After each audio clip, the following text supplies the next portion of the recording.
thank you. Thank you, Simone, for asking me. I am very glad to be here.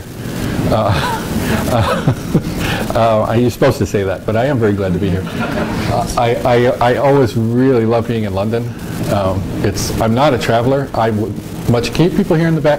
If you can hear me in the back row, raise your hand. Okay, good. I would much prefer to stay in my house. I'm not. You'll see. I have a couple of slides about why or how I'm not a traveler. But there aren't that many places that I enjoy going. But I always enjoy going to London. So anyway, hopefully this is working. This is a little public service spot. I'm not sure what they call them here. In the States, they're now called PSAs, for public service announcement. What do they call it? What are they called here? For commercials in the public interest, you know, like don't smoke commercials. No? Public information films? Yeah, public information films? Yeah, okay. Please do not shake hands with me. As I was packing on Saturday to fly here Sunday morning, I started with one of those colds where the first sign of it is that literally fluid starts running, but clear, apparently sanitary fluid starts just running out of your nose.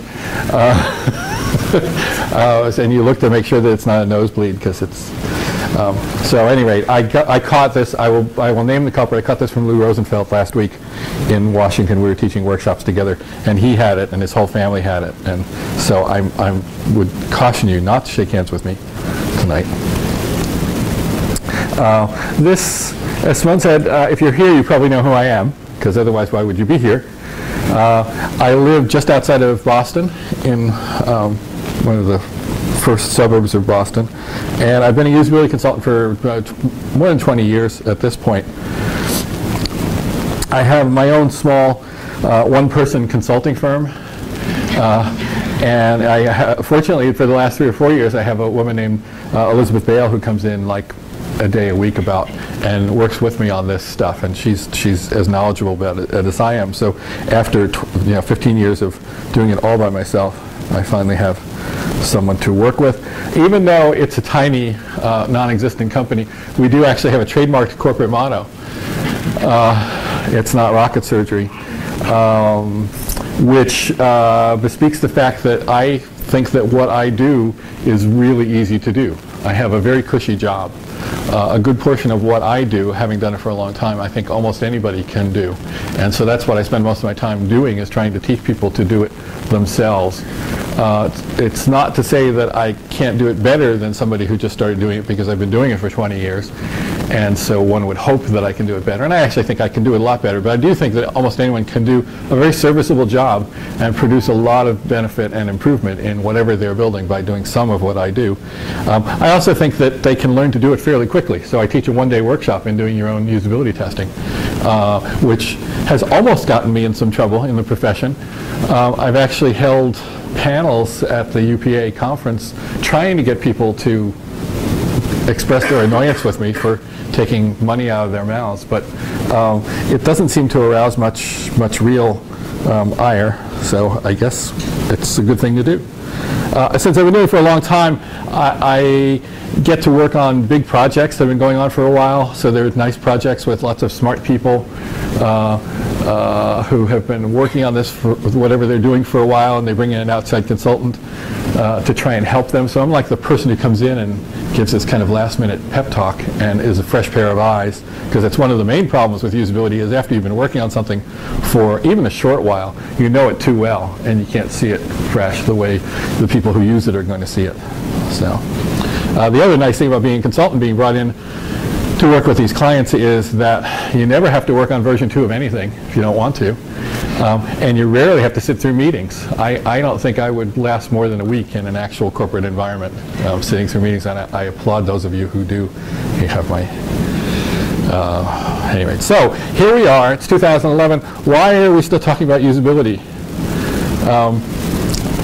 I mean, you know, the interwebs, my son likes to remind me, have been around for a long time at this point, and people have learned a lot about usability, and they've copied from each other, and so everything's kind of worked out, right? Well, it's still not, you know. I was trying to sign into Starbucks Wi-Fi across from my hotel this afternoon because my hotel Wi-Fi wasn't working very well. Seems to be the norm these days. This hotel Wi-Fi I find doesn't work very well. So I signed in at Starbucks. I had my ID. I had my ID actually stored in a password storage thing. I don't know what I would do without it. I would have to have all my passwords for everything be the same, which scares the bejesus out of me. Because I figure if I have enough of them, then here's what I think is going to happen. I think at one of the lesser known ones, one of the somebody who makes something in their garage, who I signed into once, right? The guy who's their admin, who gets paid like $3 a year, is going to say, well, wait a minute, if they use that password and ID here, then they probably use it at their bank. Why not just go to a bunch of banks and try that password and ID and see what happens? So that's what I think is going to happen. That's how I think it's going to all come apart eventually. It's going to be some guy in a garage. All right, so I signed into Starbucks, and Starbucks yelled at me in red. It must be accepted. Not you have to accept the terms. It must be accepted. And then when I try and comply, I realize as soon as I check this box that they've erased my username and password in a thoughtful gesture, trying to convince me that they are in fact on my side. They erased my password. Well, I have them stored. I've got them licked, so I have them stored. So I put them back in again. And then once I actually get accepted, I get this screen which says, "You must log out to stop your session, so try not to lose this page." I don't know how afraid to be is part of the problem. If I don't log out, what are the consequences if I don't log out? I'm actually not paying for this session because I'm using Starbucks Wi-Fi. I'm not paying for it. What's the danger if I don't log out? And how likely am I to lose this page? Especially since one of the browsers that I use nowadays, since I use several browsers to try and see things the way other people are going to see them, I realized that one of them no longer has a new page or new window command. And I'm not sure how to get a new window. So anyway, all right. How many people have read Design of Everyday Things? Okay, yeah. Anybody who hasn't, get a copy. It's like $10, whatever that is in real money here, on Amazon. It's from 1986, 87, something like that. And it's a great read. It's a short read. It's a great read. Very interesting. But I have a feeling that, I was thinking about this morning at my hotel, that if Don Norman was writing his book again today, it wouldn't be about, most of the examples that he had were elevator buttons and doors, right? And how they fool us. And how they don't actually suggest, he reused the notion of the word affordances to describe it as how objects actually, by their very design and appearance, suggest to us how to use them. And I think he would be using hotel showers if he was doing it nowadays. Because every time I go, I make sure that I don't leave figuring out the hotel shower until the next morning. If I'm doing my workshop the next morning, I check it out the night before, because I know it's going to take me like 5 minutes to figure out how to use the shower. So here's the one at the hotel I'm staying at today. And so here's kind of your classic modern day hotel shower appliance. And you know that there are some principles involved here, like either left, right, or either in, out, or up, down. Some variation of those is going to do either hot, cold, or more water, less water, right? But that's a pretty big set of permutations, which would be okay if you figured you could do a little trial and error. So you push it to the left and see if you get more water or less water. Problem is that modern faucets like this a lot of them have thermostats in them, so that moving it left or right, even if that is hotter or colder, is not going to do anything, because there's going to be like a 15-second delay before it actually does anything. So what'll happen is you'll move it to the right and you'll say, hotter, colder, nothing. And then before it actually responds, you move it back to the left, and so whatever. Keeps on. And then of course there's also the main thing is that you are doing all this underwater. Right? It wouldn't be so bad if you could do it not underwater, underwater. All right, all right, how many people looked at this blog post from I forget what his name is. Not Reed Hadley, Reed, yeah? Reed Hastings, who runs Netflix. How many read the blog post with his mea culpa Okay, not that many. He did this blog post a couple of weeks ago. You probably read the follow-up stories about Netflix, about how so a month ago or 2 months ago, they changed their pricing model, right? And they basically threw out all the subscription schemes that they had, which basically allowed you to get a certain number of DVDs and to stream as many videos as you wanted. So you had your choice. They came up with a new pricing scheme which broke it into plans to stream DVDs and plans to get plans to stream online and plans to get DVDs in the mail. So you had to choose a new set of plans from based on, and the prices went up. The prices went up, according to some perceptions, fairly dramatically. Well, this was his apology for that. So he basically wrote this blog post which said, "I'm sorry, we did a terrible job of announcing that change." And in fact, as a result of that change, the couple of days before his blog post appeared, they had reported their earnings, and their earnings were dramatic. They were like down 7%, or a number of subscribers was down 7%. I guess that's probably what it was. So he had some explaining to do. And so he wrote this post which basically said, we did such a terrible job of explaining this, and here's really why we did that. And then it said, oh, and by the way, we're breaking Netflix up into two companies, by the way. And one of them is going to be responsible for mailing you DVDs, and the other one's going to be responsible for streaming. And we're going to call the new one, and I don't even remember. If somebody remembers? Quickster. Quickster, right? Quickster, right. Q-U-I, is there a C in it, or is it just Q-U-I-K? Yeah, I think it's Q-U-I-K-S-T-E-R. We're going to call the new one Quickster. We're going to ignore the fact that no company with the suffix "ster" has ever succeeded in internet history. Okay, and as it turns out, we're going to ignore the fact that at Quickster is the Twitter handle is actually currently owned by some druggie who has only posted about his drug use.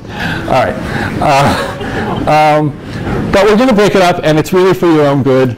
And here's why it's for your own good: because we'll be able to have two separate websites. The companies will be able to make separate decisions, and we'll be able to handle everything ever so much better.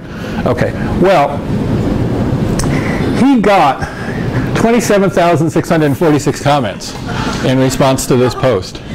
And offhand, people have characterized like 92% of them as hostile. Okay. Now, you ordinarily you'd want to get 24,000 comments on your blog post, and in reading through a lot of them the first night, I happened to cross it the first night I was up, and reading through a lot of them, I realized that one of the things people were angriest about was the fact that they understood right away that if there were two separate websites, they were not going to be able to use Netflix/Quickster the way they used it now, which was you would go in, you would search for a movie. You would basically search to see if the movie was streaming. You would hope it was streaming so you could watch it right away. If it wasn't available for streaming, you would check to see if it was available via DVD, which meant you'd have to wait a little longer, but you could get it. And often the things that you wanted, if they were newer, weren't available streaming. But at least you could right away add it to your queue to have it sent to you. People realized right away that this meant they were no longer going to be able to do that. To find out what movies, to get a movie that they wanted, they were going to probably have to go, or at least part of the time, they're going to have to go to two separate websites, maintain two separate queues. Okay, and that this was making them very angry, and there were a ton of posts about this. Now, in terms of usability, what this means is that I think the folks at Netflix, I have a friend who's very smart about the business side of this, and he said absolutely, business-wise, this was the right decision. This is going to do all kinds of important things for them and keep them moving ahead for the next couple of years, business-wise. But what I would argue is that it meant that they didn't actually understand how people were using their product, which is bizarre. I mean, it's bizarre that they don't understand that one of the most important things to people about their product is that it's incredibly convenient. You think of a movie, you go to Netflix, you add it to your queue. You're done thinking about it. Either they have it in some form or they don't. So you don't even have to maintain like a separate list of movies I'd like to see somewhere. Apparently they didn't understand this. They also didn't understand my sort of principle, which I want to blog about at some point, of a click too far. It's kind of related to the notion of people who, if you move their plate an inch, they'd starve. I think that a lot of the things that we do, and particularly the things that we enjoy most on something like the internet, are things that are very simple. That either through a little bit of habituation or because they're inherently made very simple, they require very little action and thought on our part. And we love those things. Okay? It's one of the reasons I think why the iPad caught on so much, apart from the 12-hour battery, which I think is kind of nice. But I think just the fact that it's instant on, I think, is incredibly addictive. The difference between a 3 or 4 second startup and an instant startup, I think, is sort of just enough for this experience. So anyway, all right. Well, show of hands, help me figure out, calibrate my comments here. How many of you have read Don't Make Me Think? All right, let's flip it. How many haven't read it? Okay. Well, that's actually more than I would have expected. Okay. So, no, that's good. It's good. It just makes it confusing for me to know how fast to cover stuff. So, it's good. I'm glad people are here who haven't read it. How many people, other people who have read Don't Make Me Think, how many are wondering when I'm going to write another book? Okay. Okay. How many would be surprised to learn of those that I did write another book like almost 2 years ago? All right. It was a stealth launch. I refer to it as a stealth launch. But the other book, I say that because the other book is the other book is this hammer that I have now, so that everything looks to me like a nail. That's what the other book is about. It's about usability testing. So there it is. Rocket Surgery Made Easy. That's the second book. The second book is much more limited in a sense and scope than the first one, in that it's a how-to book. It takes the last couple of chapters that were in the first book, which were about doing usability testing, and explains my theory about exactly how to do usability testing in the simplest way possible. Okay, so that people actually do it, because I think it's probably the best thing people can be doing to improve things that they're building. All right, so let's go back. Should have a sound effect for going back in time. But so when I was writing the first book, I was trying to figure out what advice to give to people. I got through the first 2/3 of the book, and I had basically spelled out how I think about usability and the questions that I have in my mind when I'm looking at stuff to figure out what people are going to be confused by and how to make it more usable. And so then I was trying to figure out, well, given that, what advice can I give? And I realized that this was actually the problem I was trying to solve, was these meetings. Now, I hadn't actually been in these meetings myself because I don't work for a big company, but I could walk into meetings when I actually went to see a client, which I haven't done in years because I do it all over the internet now. And I would walk into a meeting and I would realize that I was walking into the aftermath of this kind of meeting, and that was why I was there. So I'll just walk through it real quick because it is in the first book. So there's the usual characters: project manager, designer, developer, marketing guy.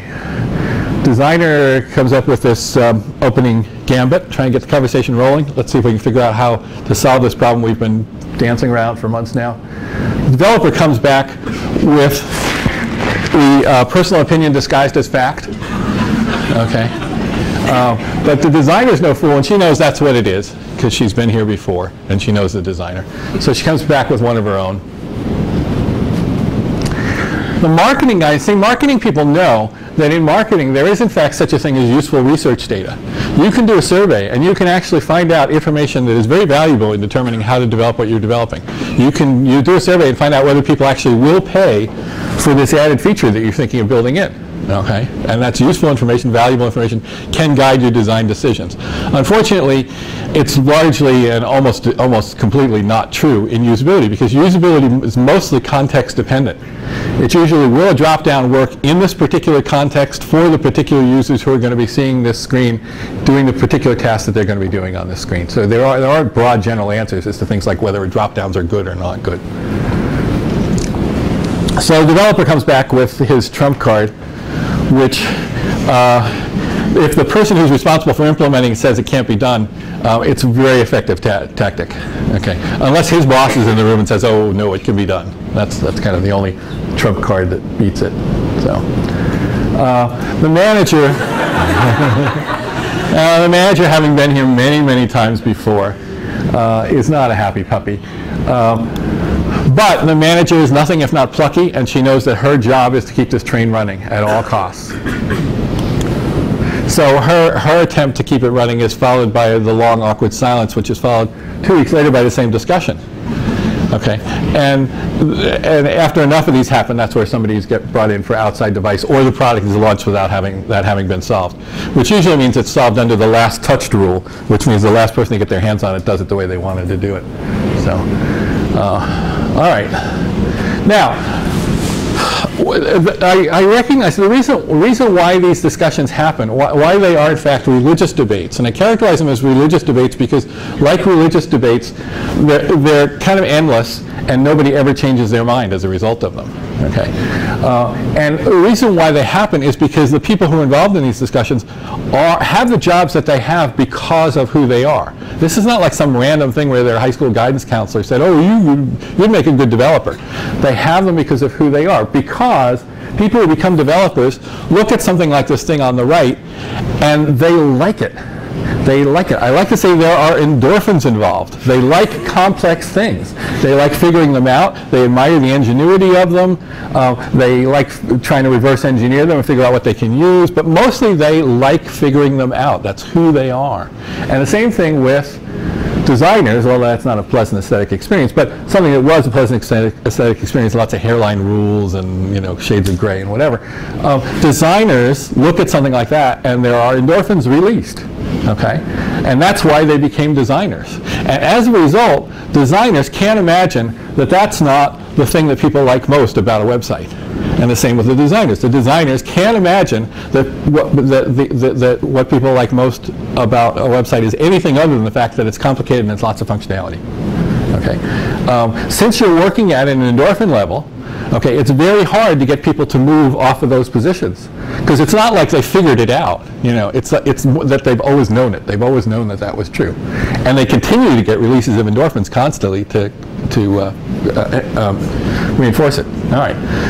What I figured out that the only thing that I had seen, there's some impact of hiring somebody like me, an outside authority, to come in and settle these arguments. There's some impact. It's only a lasting impact if, in fact, the person who comes in and doesn't do it by fiat.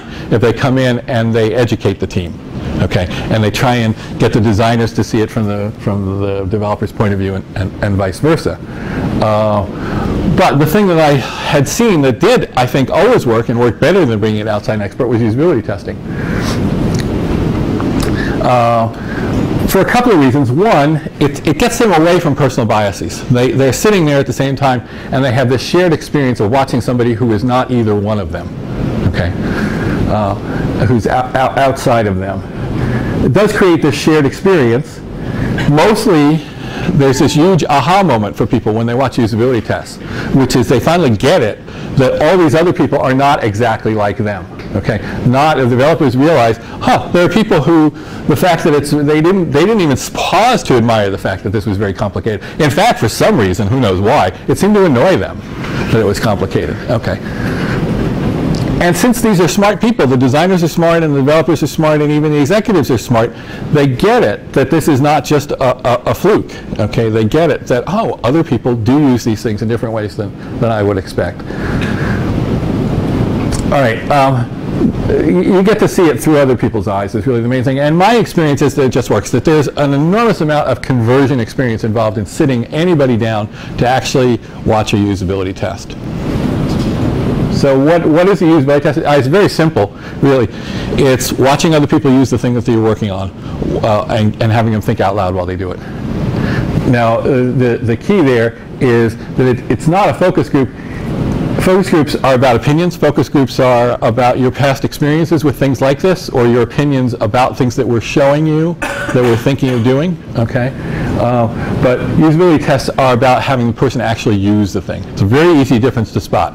If the person is actually using the thing to try and do something, and they're not being asked a lot of leading questions, then it is probably a usability test. All right. So, now we're in trouble. Now we're really in trouble. All right. So I ended up and have thought for about 10 years now that actually the usability tests are actually something anyone can do if it's kept simple enough. Reasons why most people don't do more usability testing. Money, they think it's going to cost a lot, or it's going to take resources that they don't have. Time, hard enough to get the thing out the door. Usability testing is perceived as adding yet another delay to that process. And even if you have the money to hire somebody to do it, there aren't that many usability professionals around. So, all right. Traditionally, you do it in a lab. You hire a professional. Since you're paying for the lab by the day, and you do 8 users, because if you do 1-hour sessions, that's about what you can do in a day. Those days are extraordinarily tiring on both sides of the two-way glass. Okay, the person doing the facilitating is just burned out by the end of a day, and the people sitting behind the glass watching have turned to their Blackberries and snacks after like the 3rd test, because they're seeing the same things over and over, diminishing returns. So it's just too much time for people to spend. And the outcome of it is this big honking report that somebody spends a week or 2 writing, okay, that nobody reads. And the main purpose of the big honking report is to prove that something actually happened, since you're going to spend all this money on it. $5,000 to $10,000, you know, typically. I'm not even sure these days over here what it would cost to do a day of usability testing. Ian, where's Ian? Where are you? I know you're here because you tweeted. I know you made it. Oh, there you are, right there. That's why I didn't see you. You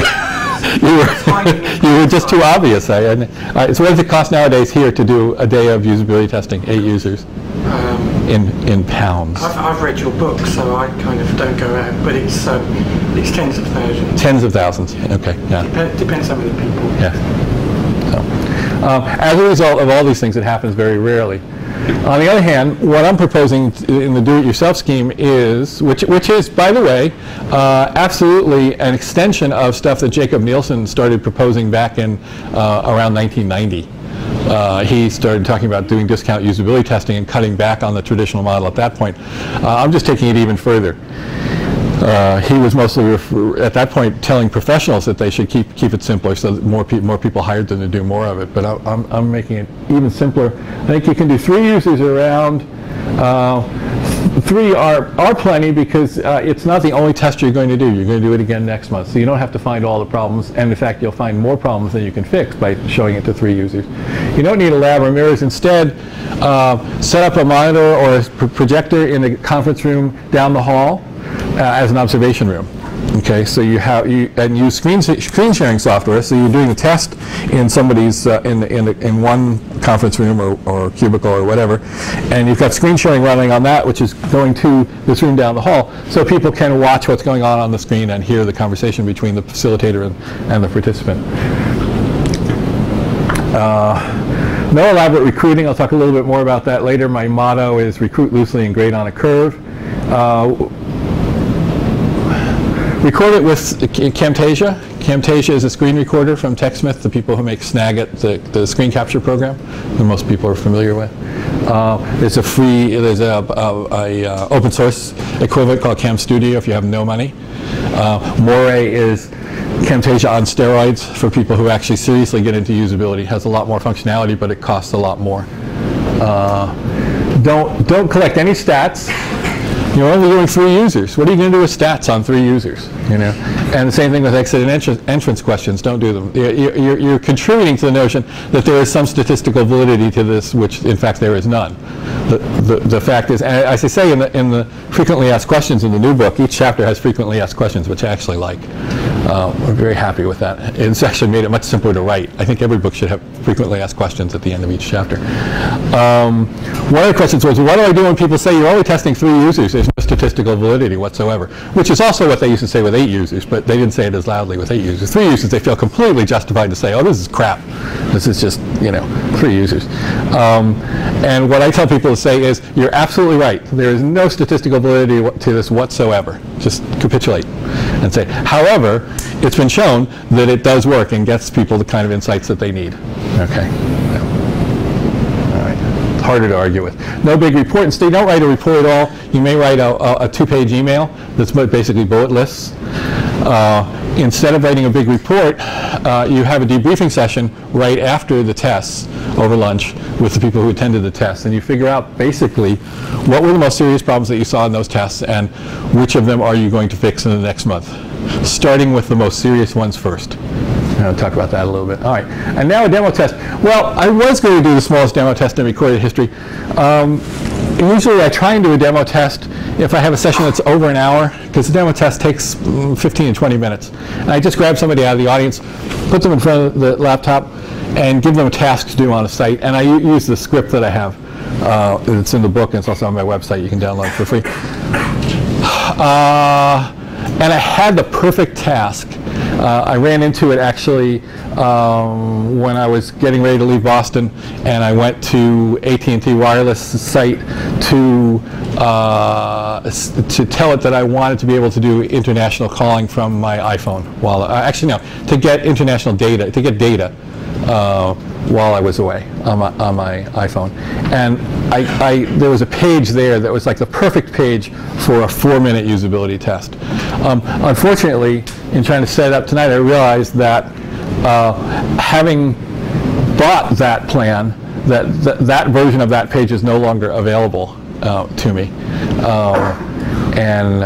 So unless anybody here has an AT&T, you wouldn't have an AT&T account. So we're just going to skip it. But basically, what I was going to do was have someone come up, tell them, okay, go ahead and select an international data plan for your iPhone. And I would have them spend 3 or 4 minutes basically going through that page and trying to figure out which option to select, and while they were doing it, they would think out loud. And by the time they were done, we would all have seen exactly what was wrong with that page. Okay, and even more so if we were the people who built that page or responsible for that page, we would have seen it. So we're going to skip this, and that's all right, because I'm actually more interested in having time for questions. Where are we time-wise? We're 22. 22, okay. Then I'm going to zip through a lot of stuff, because I do want to, does anybody have questions? Because I do want to, I mean, it would be a shame to zip through stuff and then say, okay. All right, well, let's go ahead. All right, when I do a test, here's my qualifying criteria. You've used a web browser, which means you know where the back button is, and you know that it takes you back to the last page you're on. You know there's a blue underline stuff. If you click on it, it takes you to a page that's sort of like what that text describes. That's my version. That's my qualification for an experienced web user. English-speaking adult, only there as a reminder that you can't really do this in translation. If you're going to be testing something that's in another language, you need to have the participant and the facilitator both be speakers of that language, and somebody in the observation room has to actually be a speaker of that language. If you're going to do translation, you want to do the translation in the observation room for the observers, not the person who's facilitating it has to speak the language. And doesn't work for AT&T Wireless. Somebody who works for AT&T or for your company, if you're doing this or whatever, knows too much about it, so they are not good test candidates. All right, so here's the 15-minute version of the book. The book, we'll do it in 10. The book has 6 maxims in it, which are kind of the main takeaways. Morning a month, that's all we ask. My strong recommendation is anybody's going to do this, they pick one morning a month. There's actually a government agency, the GSA, in the U.S. Someone there picked up on it, and they're starting to do First Fridays. And every first Friday of every month, they have usability testing. They bring in 3 people, and they run 3 tests in the morning, and then they give everybody who came to observe, they give them lunch, and over the lunch they do debriefing. And all you do is basically give the person the tasks to do, have them do the tasks, and while they're doing the task, you keep them thinking aloud. And the definition of the thinking aloud is that you have a pretty good idea of what they're thinking. You kind of know what's going on in the thought balloon over their head. And you're particularly looking for places where there are question marks in the thought balloon, because those are the indicators of what's not clear in what you've built. It actually turns out that the things you can say, this is a page from the book that's got sort of all the things that you can say. There's very little that you say. Your job is very much like a therapist, in that you're simply there to keep them thinking aloud. Okay? You have to keep your own opinions, your own reactions out of it as much as possible, the same way a therapist would. In fact, one of my favorite questions that you're allowed to say is when they click on something and the page opens up and they go, huh, you can say, is that what you expected to happen? Which is also a classic therapist question. It's like, so when you did that for 100th time, is that what you expected would happen? Anyway, all right. But mostly, you're saying, what are you thinking or what are you looking at? You can say that hundreds of times in the course of an hour session, and people will not be bothered by it. You also tell them in the script up front that you're going to be doing that. So, start early and think makes sense. Here's how people tend to think about doing usability testing. Is it finished? Okay. Is it not finished? Well, we're not going to start testing now. It would be silly. It would be silly because we already know a lot of stuff that's wrong with it. So why should we bring in people and waste their time and our time having them point out things that we already know are wrong? But the point is that you're not bringing them in to point out the things that you know are wrong. You're bringing them in to point out things you don't know are wrong, which is what having somebody else try and use it will do. Correct thinking actually is you're working on it. In fact, even before you start working on it, there's enormous advantage to testing somebody else's site. If you have competitors who are actual competitors, or you have other people who are just using the same kind of design that you're thinking of using, it's fabulous to just go and test their sites. I would say it's like somebody took another, built a full-scale working prototype using another design approach to the problem that you're going to have to solve, and they left it sitting out there with the keys in it so you could drive it. There's nothing unethical about doing usability tests on somebody else's website, and you can learn a lot without building anything. Recruit loosely and grade on a curve is simply when you start saying we're going to do testing and word gets around, the naysayers are going to say, but are you testing people who are from our target audience? Okay, they really want to know that these people that you're testing are exactly like your actual users, because otherwise it won't be statistically significant and it won't be reliable and it won't actually get you the kinds of information that you need. Turns out that when you start testing, if you haven't been doing a lot of it, you can drag in almost anybody and they're going to run into very serious problems. Even people who don't have the domain knowledge for what you're doing are going to run into the most serious problems. So this is kind of just a caveat not to get hung up on recruiting specifically your target audience, particularly in the beginning. Making a spectator story, this is kind of my favorite because of this conversion experience, is you want to get as many people as you can to actually come and see some usability tests, because there is this conversion experience that comes from actually sitting there and watching them. It's kind of like the difference between, I don't like to say it's like the difference between live theater and a movie, because movies, I find movies as compelling as live theater. But it's kind of like the difference between watching a sporting event that's on at a particular time and watching a replay of it, days or weeks later. That's more what it's like. There's something very compelling about watching the live experience. Also, if they come and watch it, they get that shared experience of being in this other room and being able to discuss what's going on with other people. So very valuable. Focus ruthlessly on a small number of the most important problems. One of the worst things about testing is that it does work too well.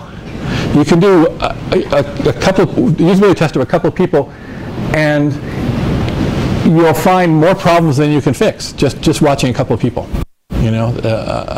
It's so easy to find them that the resources to fix them are always outweighed by the resources that it takes to find them. So here's, my version of it is problems you can find with just a few participants and problems you actually have the resources to fix. All right. So what I recommend is that you weigh very heavily on the observers to only report the most serious problems that they observe during the test session. So this is a handout they give to observers, which is, so there's 3 lines for each of the 3 test participants. So at the end of each hour testing session, they're reminded that they should write down the 3 most serious problems that they just saw during that session. And then when you go into the debriefing, basically they have to pick 3 from those 9, and that's what they report in the debriefing session. All right? And fixing problems, do the least you can do. All right, so what's the smallest change that might fix the observed problem? So there's 2 important things there. One is the observed problem. When you're doing the debriefing, you always have to stick to things that actually happened during that test session. It's not things that were inspired in your head during that test session. You were watching the test session, you had trouble with search, and you suddenly thought, boy, if we redid search this way, then we could fix a whole host of problems. You've got to stick to problems that were actually observed. And the other is the smallest possible change. Now, there's a bias against tweaking out there. Tweaking is perceived as slapping duct tape on the problem. It's not clean, it's kind of unsightly, it's not permanent, and it's not perfect. People don't like it for a number of reasons. However, in most cases, you will not have the resources to come up with a perfect solution. And in fact, while you're coming up with the perfect solution, you've still got thousands of people, depending on your site, who are running into that problem every day.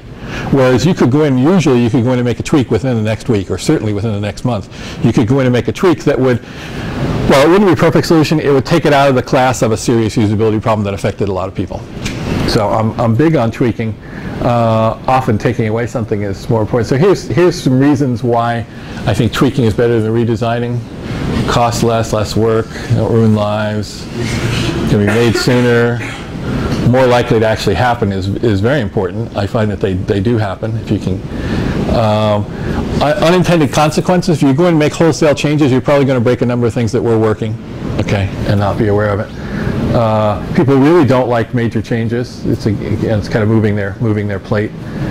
And my favorite is the last one, which in redesign involves a lot of people and a lot of meetings. So, those are here. All right. So here's my idea of a tweak. For instance, this was one I was looking at this site. It was somebody who was coming to one of my workshops, and I looked at the site, considered whether I wanted to use it for a demo test, and I looked at the right-hand column and thought, what is that stuff in the right-hand column? What's going on there? What is that? And I realized, after looking at it for like 30 seconds, that was what they meant. Okay, that was the intention. But this was what they had done. And so it wasn't clear. And what basically, if you read the first book, you know that I think the highest value in designing or building anything like a website is clarity, is trying to build in clarity, which unfortunately is not easy. But in this case, it just wasn't clear what these things were. And by making this very minor tweak of just moving them left and right, it was clear. Now I showed this as an example in that workshop, and the person whose site it was, so raised their hand. They said, yeah, we were just talking about that last week. The people who own that part of it are completely baffled because they never get any clicks. It's like, oh yeah, well, okay, fine. All right.